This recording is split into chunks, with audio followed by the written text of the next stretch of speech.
नमस्कार दोस्तों, आप सभी का एक बार फिर से स्वागत है हमारे चैनल दुर्गा भक्ति मार्ग में। आज मैं आप सभी को सुनाऊंगी हनुमान जन्मोत्सव की कथा। त्रेता युग की बात है। अयोध्या नरेश राजा दशरथ की 3 पत्नियां थीं, रानी कौशल्या, रानी सुमित्रा तथा रानी कैकेयी। लेकिन विवाह के कई वर्षों बाद भी वे संतान सुख से वंचित रहे। राजा दशरथ की तीनों रानियों से उनकी कोई भी संतान नहीं हुई।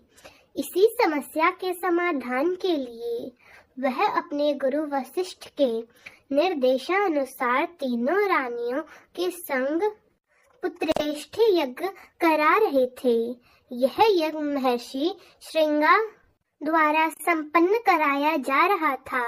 यज्ञ की पूर्णाहुति होने के पश्चात यज्ञ कुंड से अग्निदेव प्रकट हुए।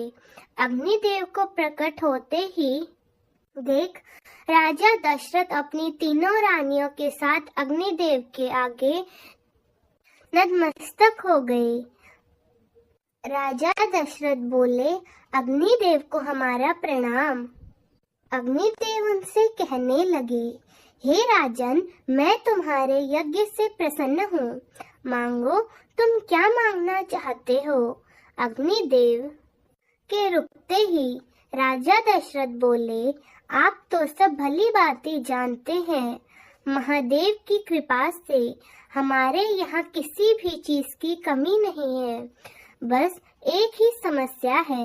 विवाह के इतने वर्ष बाद भी हम संतान सुख से वंचित हैं। राजन, मैं भली भांति जानता हूँ तुम यह यज्ञ पुत्र की प्राप्ति के लिए कर रहे हो। यह खीर तुम अपनी तीनों रानियों को खिला दो।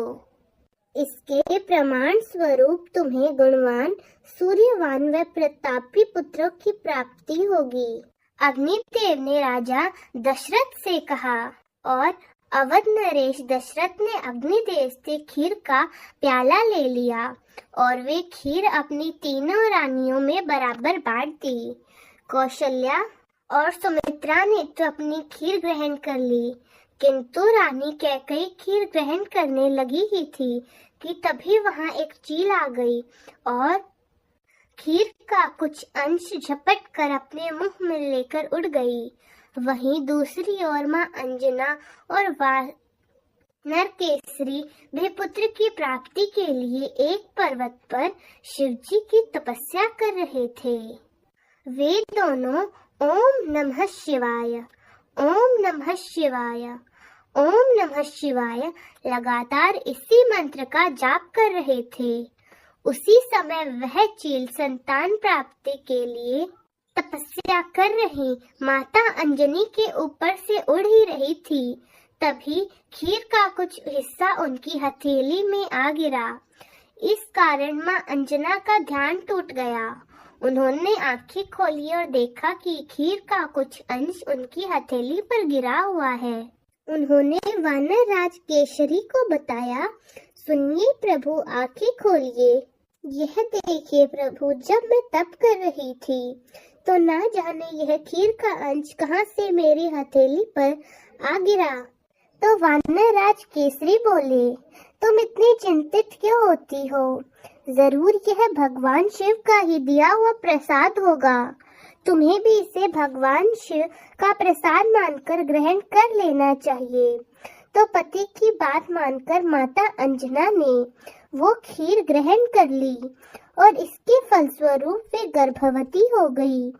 एक दिन माता अंजना पर्वत के शिखर पर डूबते हुए सूरज की खूबसूरती को निहार रही थी।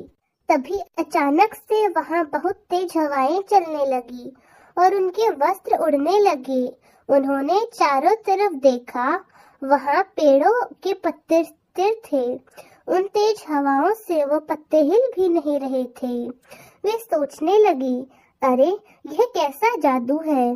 मेरे आसपास इतनी तीव्र हवा क्यों चल रही है? यहाँ के वृक्ष के पत्ते तो रेश मात्र भी नहीं हिल रहे हैं। हो न हो यह जरूर किसी असुरी शक्ति का कार्य है। कौन है वो दुष्ट जो एक पतिव्रता स्त्री का अपमान करने की कोशिश कर रहा है? वो मेरे समक्ष आए। तब पवन देव माता अंजनी से क्षमा मांगते हुए प्रकट हुए और कहने लगे, देवी क्रोध ना करें, मुझे क्षमा कर दे, मैं विवश हूँ। देवी अंजना, आप पूर्व जन्म में इंद्रदेव की सभा में अप्सरा थी। आपका नाम पुंजित स्थला था। आप अत्यंत रूपवती थी, लेकिन आपका स्वभाव नटखट और चंचल था। एक बार की बात है, एक वन में एक ऋषि तपस्या कर रहे थे, लेकिन आपने नटखटपन से भूलवश तप कर रहे ऋषि के ऊपर फल फेंक दिया। इससे ऋषि की तपस्या भंग हो गई। वे क्रोधित हो उठे और कहने लगे, कौन है वो दुष्ट जिसने मेरी तपस्या में विघ्न डाला है? तुम, हे नारी, यह कार्य तुमने किया है। प्रभु ने तुम्हें इतना अच्छा स्वरूप दिया है, लेकिन तुम कार्य वानरी वाले कर रही हो। जा, मैं तुझे श्राप देता हूँ कि अगले जन्म में तू वानरी बन जाएगी। तो आप कहने लगी, नहीं महाराज, मुझे क्षमा कर दीजिए, मुझसे बहुत बड़ी भूल हो गई है, मुझे इतना बड़ा श्राप न दीजिए, मुझसे नटखट पने में भूल हो गई, मुझे क्षमा कर दीजिए।